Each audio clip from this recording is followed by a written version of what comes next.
Good morning. Welcome back to the channel Awesome Learning. Now we are going to start with the next topic, that is five kingdom classification. We have already done two kingdom classification. So now we will be doing five kingdom classification. Children, it was proposed by R. Whittaker in 1969. It includes five kingdoms. They are Monera, Protista, Fungi, Plantae, and Animalia. This classification is based on, now what basis did he considered to classify the organisms? He considered cell structure. He also considered thallus organization. He then considered mode of nutrition, whether it is autotrophic or heterotrophic. He also considered the type of reproduction, that is, whether asexual or sexual or vegetative, what is the type of reproduction.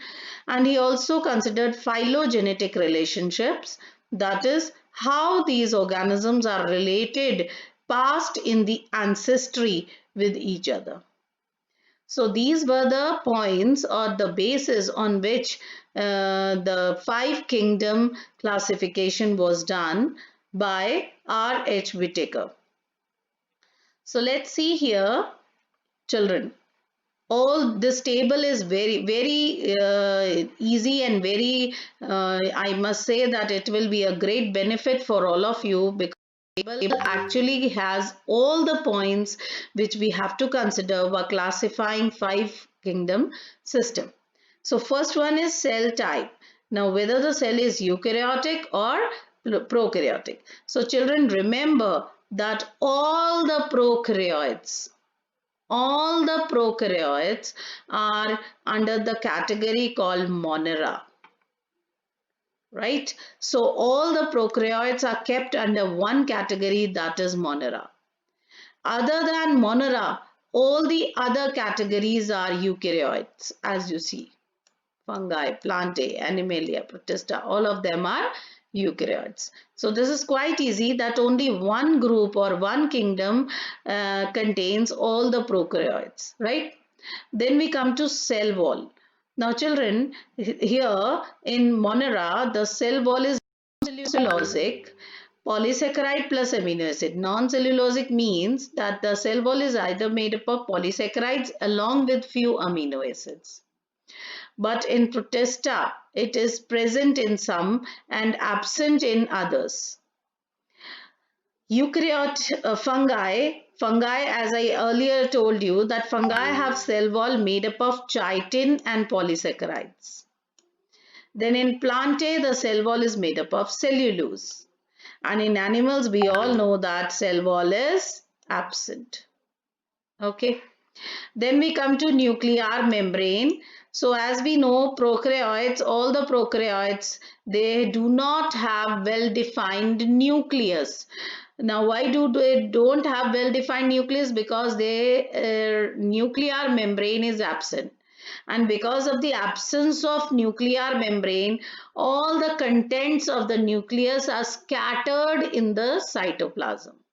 So here the nuclear membrane is absent, but in all the others they are present, because all of them are eukaryotes, and eukaryotes always have well-defined nucleus.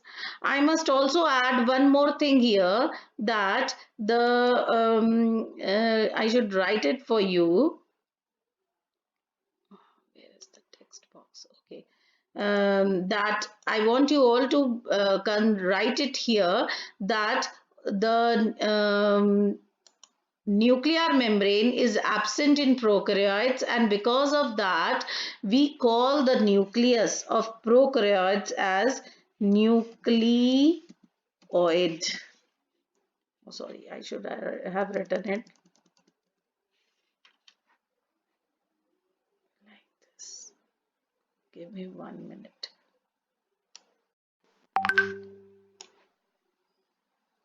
Okay, so the this is known as nucleoid. The prokaryote, this is, let me keep it here. Okay, nucleoid. So the nucleus present in the prokaryotes is called nucleoid, and in the other categories it is present, that is nuclear membrane is present. Then body organization, children, you see body organization here, because they are unicellular, all prokaryotes are unicellular, so it is a cellular type of organization because only one cell is present.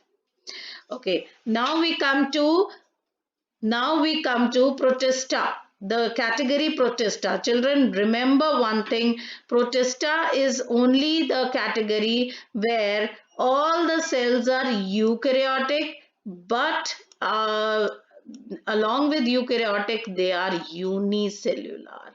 Just remember this. Okay? Understood? They are eukaryotic, but they are unicellular. That is why cellular type of organization. Understood? I hope मैं इसको हिंदी में भी बोलती हूँ कि दुनिया में जितने भी यूनिसेल्युलर सेल्स हैं वो दो कैटेगरीज में डिवाइडेड है.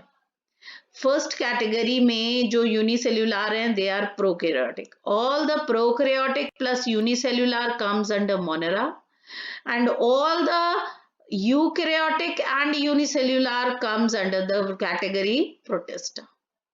So all the eukaryotic plus unicellular are under Protista, and all the prokaryotic plus unicellular comes under the category Monera. So I hope this is quite clear to all of you now.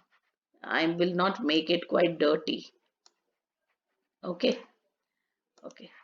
Then fungi, they can be multicellular and the tissues are quite loose. That is, they are not very, you can say, compactly arranged. Then in plantae, they can be a tissue level of organization or organ level of organization. And in Animalia, they can be tissue level, either they can be organ level or they can be organ system level, right?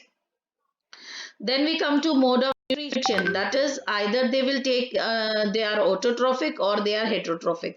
So moneras are autotrophic and they are also heterotrophic. So both of the categories are considered here. Similarly here, autotrophic and heterotrophic, Protista also.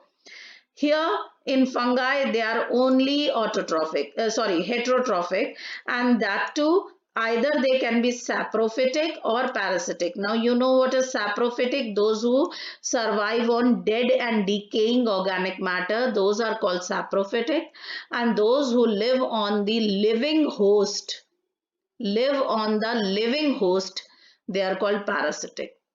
Then plants, yes, of course, they are autotrophic because they photosynthesize.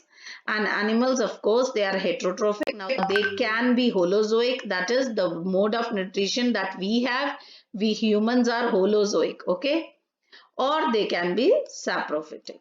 Depend. Fine. So, this was all about 5 kingdom system.